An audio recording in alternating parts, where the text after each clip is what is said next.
El proceso de incremento del autoritarismo mexicano, cada vez este país se vuelve menos democrático y más autoritario. Y sobre todo tenemos que hablar de Michoacán porque no se cansan de escupir en la memoria de Carlos Manso. Le tienen miedo a un emblema y a un movimiento. Nos hicieron fraude en 88 el PRI, nos hicieron fraude en 2006, dolorosísimo el fraude, nos hicieron fraude en 2012 y en 2018 el pueblo dijo se acabó, basta, se van, y se abrió un proceso de transformación poderosísimo que no pueden digerir. Y por eso cada que vienen a tribuna mienten, intrigan, tergiversan, tratan de desinformar. ¿Quién es el facho que puede encabezar a la patria? Pues no hay nadie que tenga, son chiquitos y aquí lo están demostrando. Y no hay el mínimo respaldo al PRI, al PAN y al Movimiento Ciudadano. No sirven para nada política y electoralmente hablando. Iniciamos el día de hoy, amigos y amigas, y veremos cómo a Gibran Ramírez se le olvidó que él le debe todo a la Cuarta Transformación, al expresidente López Obrador, y el que no se le olvidó y se lo recordó duro y contundente, el doctor Noroña, donde esta oposición no sirve para nada. Es curioso porque si revisan bien, vamos a escuchar a Gibran Ramírez alabando al revolucionario institucional, y yo entiendo que la oposición no sirve para nada, andan muy desesperados y saben que tienen que unirse para que no pierdan sus registros. En este caso, el doctor Noroña se los dice duro y contundente, que aún se unan o no se unan, van a desaparecer. Es impresionante hasta dónde llega la ignorancia de los vendepatrias centralistas que dicen que no se está trabajando correctamente en la Cuarta Transformación, y para muestra un botón, el 2024, solito, la Cuarta Transformación le ganó más de 2-1 al superfenómeno Berta Xochitl Gálvez, y a toda la oposición junta las puedes poner de cualquier color y servían para lo mismo, para nada. Vamos a escucharlo, vean el dolor que le genera a todos los vendepatrias, ahorita lo platicamos. Siempre desde la molestia, está siempre enojado, alguien cuyo único legado va a ser el griterío. Y el griterío se ve bien cuando está uno en la oposición porque puede pasar por valentía. Pero cuando está uno en el poder, el griterío desnuda lo autoritario que puede ser uno, el poco fondo que tienen las palabras y que hace que por eso tenga que subirse el volumen de la voz. A bajo nivel de argumentos, alto volumen de la voz. Y voy a hablar desde luego, yo sí, de los problemas del país. Pero antes de eso, quiero recomendarles a todos los legisladores que están acá que se lean las infografías que están en sus lugares y felicitarme al equipo de la Comisión de Salud por hablar de enfermedades raras. Nos recuerda que no tenemos un sistema nacional de diagnóstico y tenemos esperanza desde Movimiento Ciudadano en que con la revolución que la inteligencia artificial generará en materia de diagnóstico, podamos avanzar en esto, y de eso deberíamos estar discutiendo en este Congreso, no de tonterías, de quién está más contento que quién, que si mis encuestas, que la aprobación. Preocupa mucho que el país se enfrasca en esta retórica y se deja de reconocer el proceso de incremento del autoritarismo mexicano. Cada vez este país se vuelve menos democrático y más autoritario. Y no es algo que pase nada más a nivel federal. Después del espejismo del 2000, se incubó en todo el país una serie de gobiernos encabezados por tiranitos con una mirada aldeana, pero con poder y con dinero, de gobernadores de un país del G20. Los nombres más importantes ya lo saben ustedes: Javier y César Duarte, Borge Yarrington, Eugenio Hernández, Roberto Sandoval, Mario Marín, Guillermo Padres, Rodrigo Medina, el Bronco. Estos gobiernos, caracterizados por la arbitrariedad y el uso discrecional de las leyes, han marcado la deriva del sistema político mexicano, mientras nosotros vemos nada más a la presidencia. Y en esto sí tengo que hacer un reconocimiento porque mencioné muchos priistas que pues el PRI sí metió a la cárcel a los suyos. Aunque fuera por los motivos políticos o pleitos con el poder presidencial, eso se realizó, algo que no hemos visto y que no esperamos del régimen actual. Ese régimen mutó y entró en un estado de putrefacción. Los casos más escandalosos todos lo sabemos y deberían de terminar en la cárcel porque son casos más escandalosos que los que ya mencioné que sí se encarcelaron. Y les recuerdo nada más lo que decían ahora de Mario Delgado y el financiamiento de las campañas del 21. Les recuerdo el peor de esos gobiernos, que es la dictadura sinaloense encabezada por Rubén Rocha Moya y Enrique Insunza, que es una vergüenza para este Congreso y que ustedes han mantenido con impunidad. Ya he hablado también del régimen criminal encabezado por Salomón Jara, donde pueden desaparecer críticos del gobierno sin que nada pase, donde se puede perder una revocación de mandato y hacer un fraude sin que nada pase y con el poder presidencial garantizando impunidad. De lo que no he hablado, de lo que no hemos hablado en esta tribuna, son autoritarismos más discretos, pero igual de dañinos, donde el poder se ensaña con adversarios internos y externos con la certeza de que ahora garantizan impunidad y el poder se muere en esa con los suyos. Van a ser impunes, les dicen una y otra mañanera.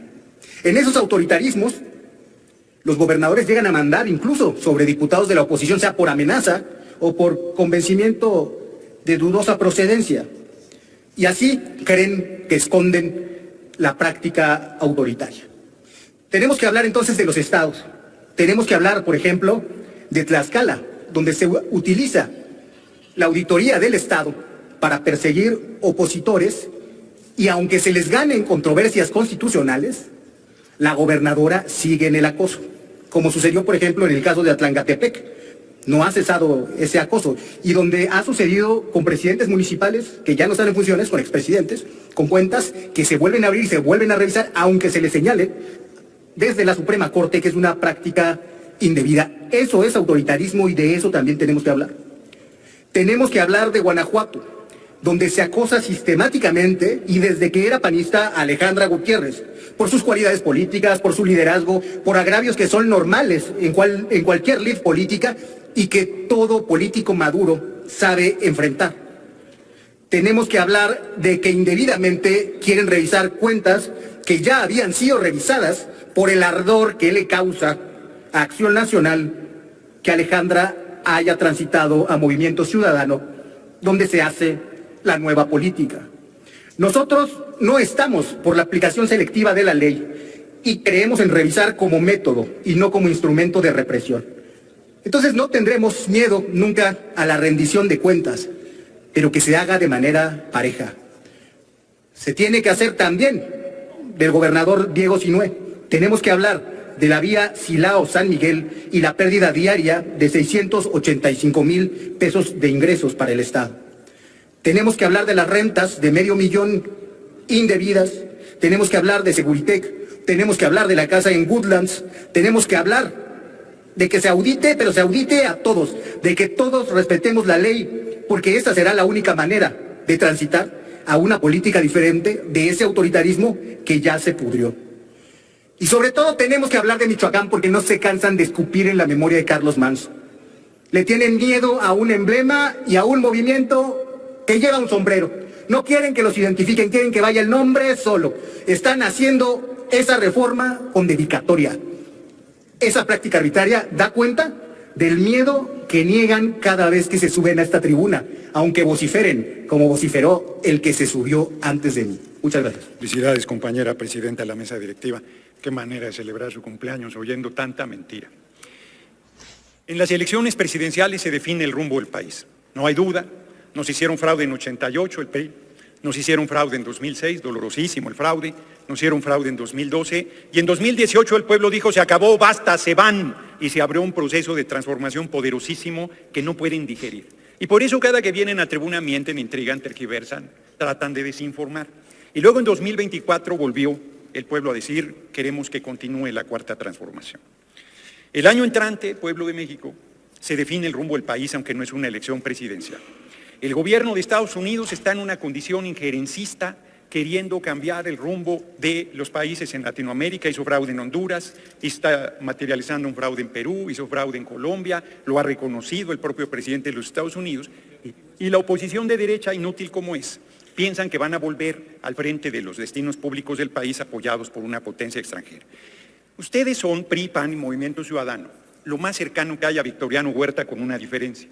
Victoriano Huerta traicionó al presidente Madero, se armó el complot en la Embajada de Estados Unidos en México con Henry Lane Wilson, traicionó al propio embajador de Estados Unidos porque él quería que el sobrino del tío Félix Díaz fuera presidente de la República y les tomó el pelo a todos y se quedó en la presidencia de la República después de asesinar al presidente Madero y al vicepresidente Pino Suárez. ¿Cuáles son las diferencias? El ejército actual surgió de la revolución y que nunca ha hecho ni hará un golpe de Estado. y que la oposición del PRI, PAN y PRD ni a Victoriano Huerta llegan, no llegan a nada.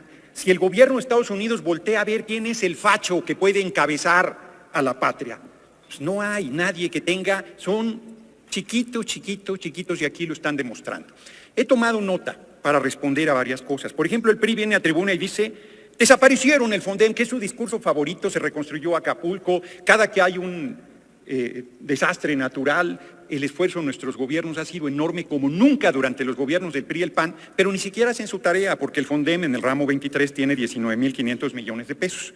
El comunicado 52 de la Secretaría de Hacienda le duplica al Fondo de Catástrofes hasta llegar a 10.400 millones de pesos adicionales más.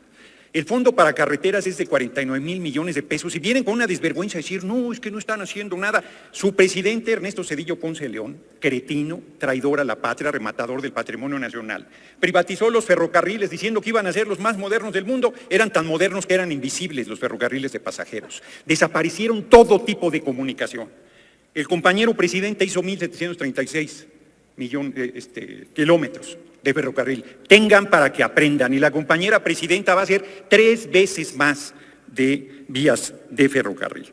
Presidenta, por si a través de usted el orador nos acepta que le haga una o dos preguntas.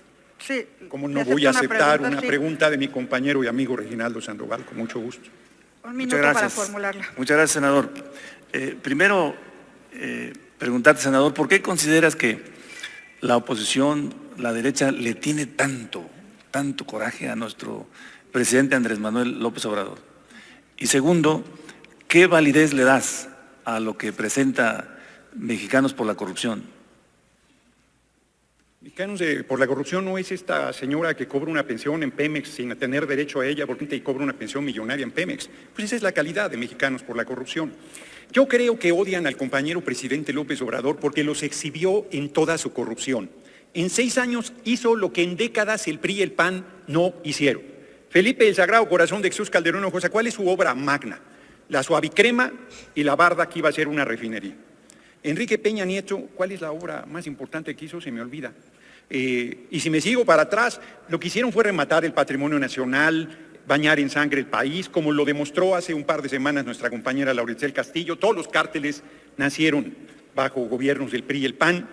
Bueno, qué desesperados han de estar en Televisión Azteca. Imagínense el posible candidato fascista más fuerte que puede tener la oposición es Ricardo Salinas Pliego, que todos los días llora porque tiene que pagar sus impuestos. Pues va a tener que seguir pagando sus impuestos. Tengan para que aprendan que por eso se eligió al Poder Judicial. Pero miren, traen Mexicanos por la Corrupción, traen las memorias de Ken Salazar, traen un artículo de Los Angeles Times, traen un artículo del Universal, traen una investigación de Loret. Pues como decía mi abuelita, el que no conoce a Dios a cualquier ídolo adora. Y por eso andan repitiendo como muñecos de ventríloco todas las patrañas y campañas que desde la oposición vienen haciendo. Porque creen que el pueblo es tonto, pero tonto el que piensa que el pueblo es tonto. Yo recorro abajo el país y no hay el mínimo respaldo al PRI, al PAN y al Movimiento Ciudadano. No sirven para nada política y electoralmente hablando, y no me lo voy a aguantar. No me lo voy a aguantar porque a mí no me espantan las palabras, no me espantan las injurias, no me espantan las campañas de odio. Son profundamente hipócritas. La divisa del PRI, del PAN y Movimiento Ciudadano es la hipocresía y por eso el pueblo lo repudia. Y el año entrante, lo vuelvo a decir, nos veremos las caras en las urnas y volverán a su lugar, al basurero de la historia del que nunca saldrán, nunca más. Se necesita una oposición seria, consistente, responsable, crítica, firme, veraz, y eso no son ustedes, señoras y señores de la oposición. Larga vida a la unidad de nuestro movimiento Morena PT Verde, larga vida al irredento y rebelde pueblo de México y larga vida a esa revolución sin violencia que es la Cuarta Transformación. Muchas gracias por su atención. Pues ya lo escucharon, amigos y amigas, el doctor Noroña les dio donde más les duele con argumentos válidos. El expresidente López Obrador, o más bien el odio que tiene la oposición y los que no tienen un poquito de cerebro en contra del expresidente López Obrador, es porque él solito en casi 6 años, hizo muchísimo más que cualquier expresidente de la oposición. Casi 100 años gobernando de la pudrición del famoso PRIAN, y la Cuarta Transformación en 8 años ha hecho muchísimo, pero muchísimo más. Que lo sigan callando, que sigan lloriqueando, eso significa que estamos avanzando correctamente. El doctor Noroña no se midió, ahora sí que los puso en su lugar les dio su medicina y por eso andan rabiando. Si te gustó el video, te invito a suscribirte a tu canal de Legión Vanguardia, comparte la información para que más gente se entere de esta noticia y de favor apóyanos con un poderosísimo like que nos ayuda muchísimo a que YouTube nos recomiende y que esa información le llegue a muchísima más gente. Amigos y amigas, muchísimas gracias por su tiempo, por su poderosísimo espacio. Nos vemos en la próxima.